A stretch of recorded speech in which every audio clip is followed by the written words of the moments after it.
Buenos días, queridos hermanos y amigos.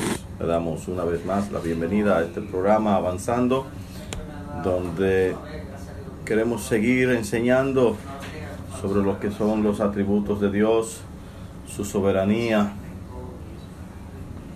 su eminencia, la majestuosidad de ese Dios que adoramos, porque esos atributos lo que deben de darnos a nosotros es una esperanza, sabiendo en quién hemos puesto nuestra confianza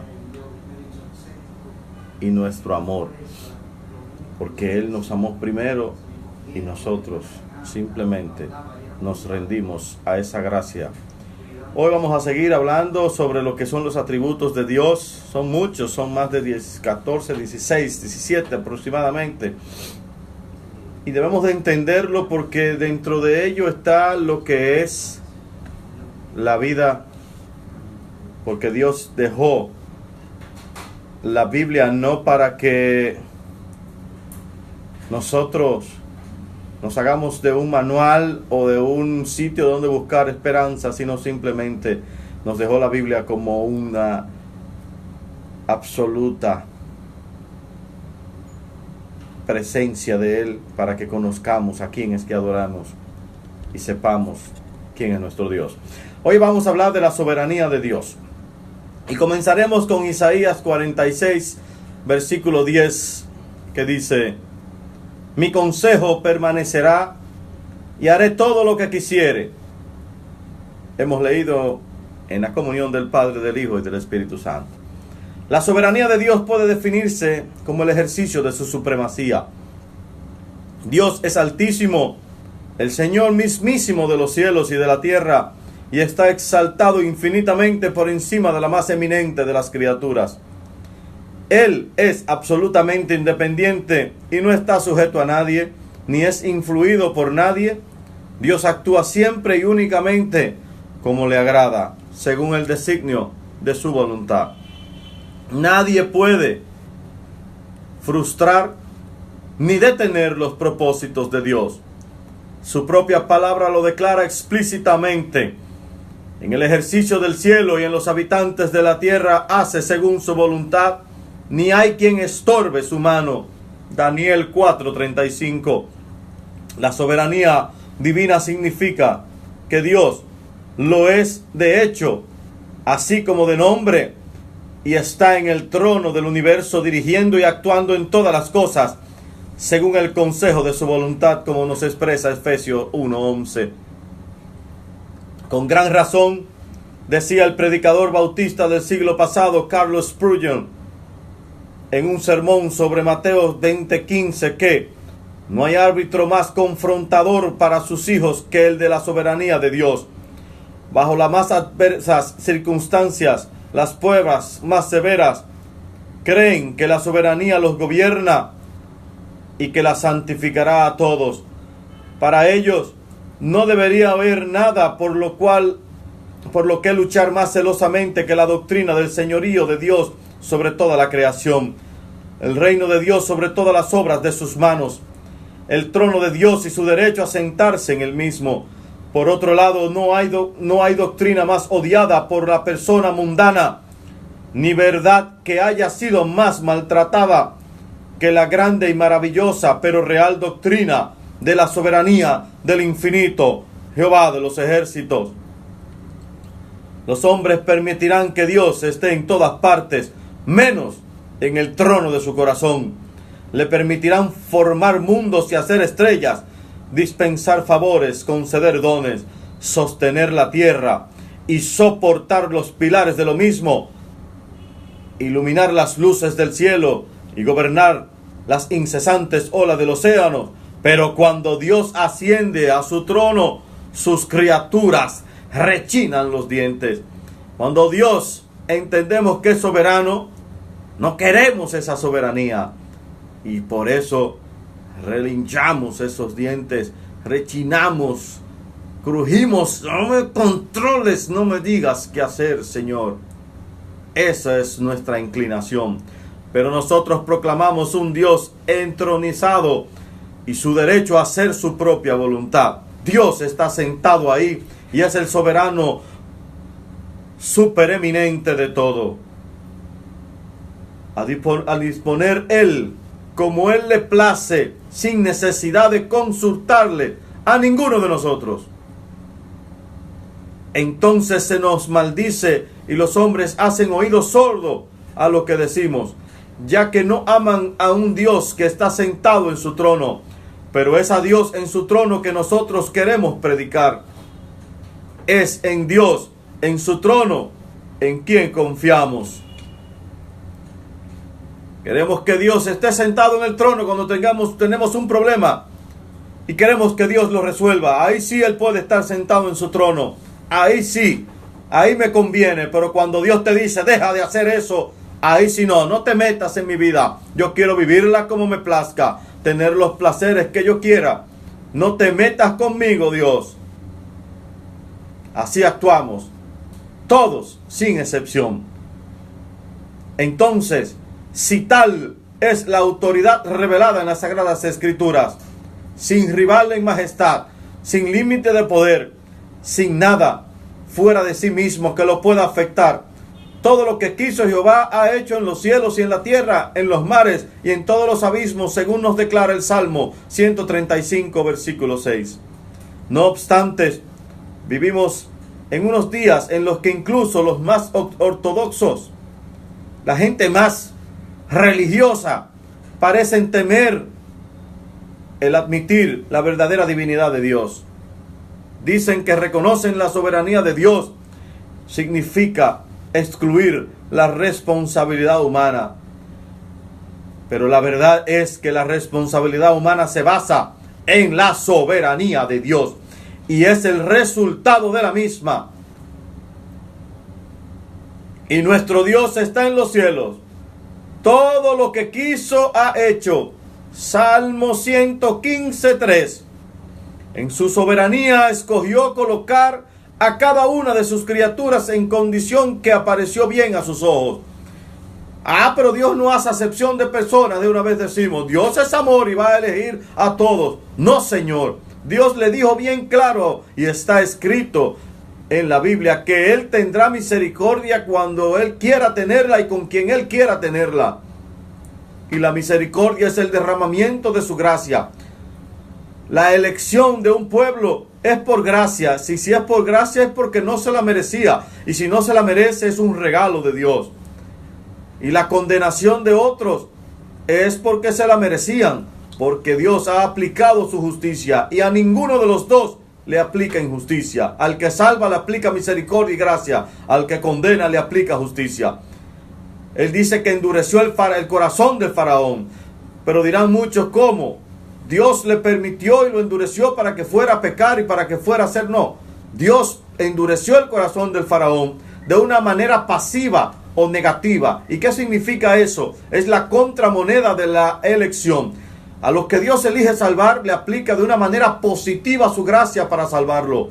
A los que condena, le aplica de una manera negativa su gracia, que lo deja sin gracia, expuesto a la voluntad de Él. Como dice Efesios 2, nosotros que en otro tiempo estábamos dispuestos a la voluntad de la carne, Él nos hizo nacer por la pura efecto de su gracia. Dios en su soberanía escogió colocar su criatura en la condición que Él le pareció bien a sus ojos. Creó ángeles, a algunos los colocó en estado condicional y a otros le dio una posición inmutable delante de Él. Lea primera de Timoteo 5:21. Poniendo a Cristo como su cabeza, Colosenses 2:10. No olvidemos que los ángeles que pecaron, como habla segunda de Pedro 2:4, con todo Dios previó que caerían. Y lo leemos en el libro de Job, en el capítulo 4, verso 18, que dice que Él vio necedad en sus ángeles.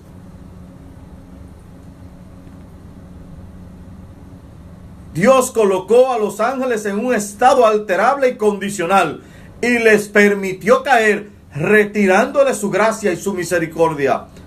Aunque Él no fuera el autor del pecado, Él nos permite pecar, pero no nos da el derecho de pecar contra Él, porque nos dio las herramientas para no hacerlo. Pero nosotros nos inclinamos al mal y Dios no contenderá contra nosotros su espíritu, porque somos inclinados a la perversidad.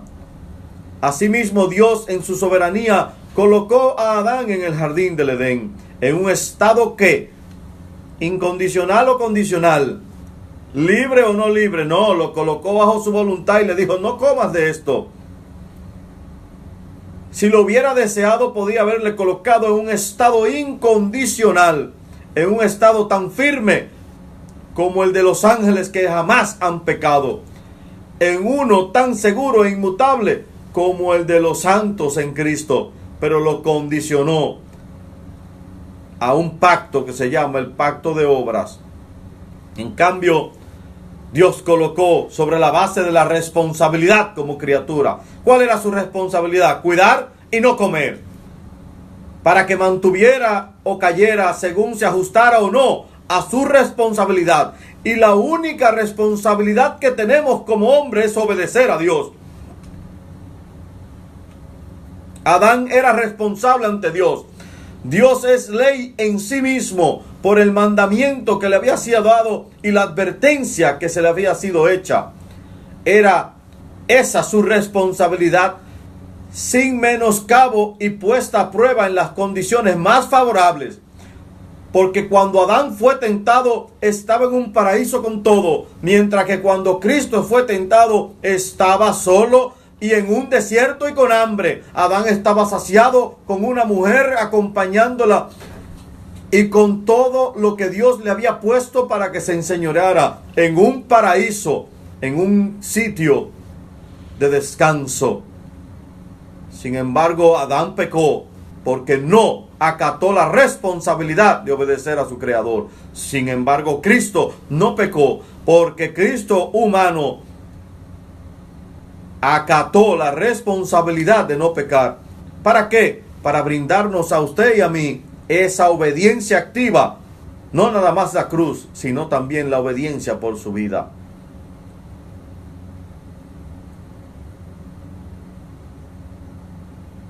Dios colocó a Adán en un estado condicional y una criatura responsable porque fuera justo que así lo hiciera. Y muchos dirán, no. Dios lo hizo así porque era justo hacerlo así. Ni siquiera dio al ser a las criaturas porque eso fuera lo justo. Es decir, porque estuviera obligado a crearlas, sino porque justo Él lo hizo así. Dios es soberano, su voluntad es suprema. Dios, lejos de estar bajo una ley, es ley en sí mismo. Así es que cualquier cosa que Él haga es justa. Y ay del rebelde que pone su soberanía en entredicho. Ay del que pleitea con su hacedor, siendo nada más un pedazo de tiesto entre los tiestos de la tierra. Dirá el barro al que lo hace, ¿qué haces? Isaías 45:9. Además, Dios es Señor. Como soberano Adonai de toda la creación, colocó a Israel sobre una base condicional. Los capítulos 19, 20 y 24 del Éxodo ofrecen pruebas claras y abundantes de ello. Estaba bajo el pacto de las obras. Dios le dio ciertas leyes e hizo que las bendiciones sobre ellos como nación dependieran de guardar esas leyes. Pero Israel era obstinado y el corazón incircunciso. Siempre se rebelaron contra Jehová, desecharon su ley, se volvieron a los falsos dioses y apostataron de lo que se le había enseñado. En consecuencia, el juicio divino cayó sobre ellos y fueron entregados a las manos de sus enemigos, dispersados por toda la tierra. Hasta el día de hoy permanecen bajo el peso de la diáspora y del desfavor de Dios. Fue Dios quien en el ejercicio soberano puso a Satanás y a sus ángeles, a Adán y a Israel en las perspectivas posicionales de responsabilidad. No somos pecadores porque pecamos, sino que pecamos porque somos pecadores. Pero Dios, en el ejercicio de su soberanía, lejos de quitar la responsabilidad de la criatura, la puso en esta posición condicional bajo las responsabilidades que Él creyó oportunas, y en virtud de esta soberanía, Él es el Dios sobre todo. Dios nos creó y nos puso ahí. La única responsabilidad, ¿cuál era? Obedecer la voluntad del soberano creador. Y si lo obedeciéramos, cuán bien nos fuera. De este modo existe una armonía perfecta entre la soberanía de Dios y la responsabilidad de la criatura. Muchos han sostenido equivocadamente que es imposible mostrar dónde termina la soberanía de Dios y empieza la responsabilidad del hombre. He aquí donde empieza la responsabilidad de la criatura, en la ordenación soberana del Creador. En cuanto a su soberanía, no tiene ni tendrá jamás terminación. Nuestra responsabilidad empieza en la ordenación, en el mandato y la voluntad de Dios. Pero la soberanía de Dios no tiene nunca ni principio ni fin. Por eso Él se llama el Alfa y el Omega. Vamos a probar más aún que la responsabilidad de la criatura se basa en la soberanía de Dios. ¿Cuántas cosas están registradas en las Escrituras que eran justas porque Dios la mandó y que no lo hubiera sido si no la hubiese mandado? ¿Qué derecho tenía Adán de comer de los árboles del jardín del Edén? El permiso de su creador. Génesis 2:16. Si el cual hubiera sido un ladrón. Adán podía comer de todas las frutas, menos de la fruta de la ciencia, del bien y del mal, del conocimiento. ¿Pero por qué? Porque Dios le permitió. ¿Qué derecho tenía el pueblo de Israel a demandar a los egipcios joyas y vestidos?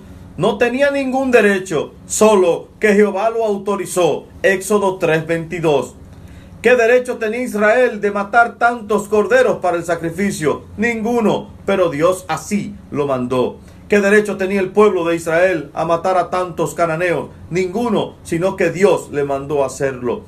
¿Qué derecho tenía el marido a demandar sumisión de parte de su esposa? Ninguno, sino que Dios lo ha establecido. ¿Qué derecho tuviera la esposa de recibir amor, atención, cuidados? Ninguno, si Dios no lo hubiera establecido para los hombres. Podríamos citar muchos más ejemplos para demostrar que la responsabilidad del hombre se basa en la soberanía divina. He aquí otro ejemplo del ejercicio de la absoluta soberanía de Dios. Colocó a sus elegidos en un estado diferente al de Adán o Israel. Los puso en un estado incondicional. En un pacto eterno, Jesucristo fue hecho su cabeza. Tomó sobre sí sus responsabilidades y actuó para ellos con justicia irrevocable y eterna. Padre, todo lo que me has dado lo tengo guardado y no perderé uno. Todo a quien Dios le otorga una salvación eterna no la pierde. Porque Cristo, quien es el Dios encarnado, Hijo supremo del Dios Altísimo, el Adonai de toda la creación, por Él, para Él y en Él son todas las cosas, fue colocado en un estado condicional. Primero, ya que fue hecho súbdito a la ley para que redimiese a los que estaban bajo la ley, según Gálatas 4:4, solo que con esta diferencia infinita. Los hombres fracasaron, pero Él no fracasó, ni podría hacerlo, porque Cristo es digno de alabanza, de gloria y de honra. Para Él sea el poder por los siglos. ¿Y quién puso a Cristo en este estado condicional? Dios, el Dios Trino. Fue ordenado por la voluntad soberana, enviado por el amor soberano, y su obra fue asignada desde la eternidad por la soberanía y la autoridad de Dios. El mediador tuvo que cumplir ciertas condiciones. Había de ser hecho de semejanza a carne de pecado. Había de magnificar y honrar la ley. Tenía que llevar todos los pecados del pueblo en su propio cuerpo sobre el madero. Tenía que hacer expiación completa por ellos. Tenía que sufrir la ira de Dios, morir y ser sepultado. Por el cumplimiento de todas estas condiciones, le fue ofrecida una recompensa, como dice Isaías 53, del 10 al 12. Había de ser el primogénito de muchos hermanos. Había de tener un pueblo que participara de la gloria de Dios, de su gloria misma, porque Cristo es Dios.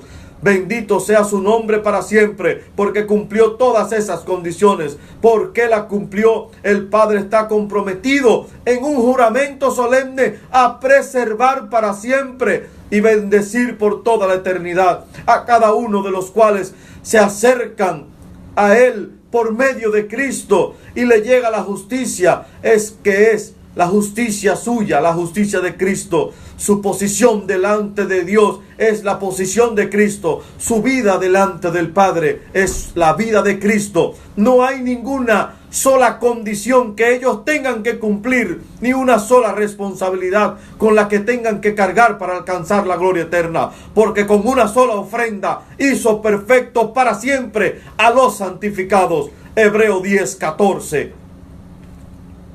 He aquí pues que la soberanía de Dios, expuesta claramente ante todos en las distintas formas en las que Él ha relacionado a sus criaturas.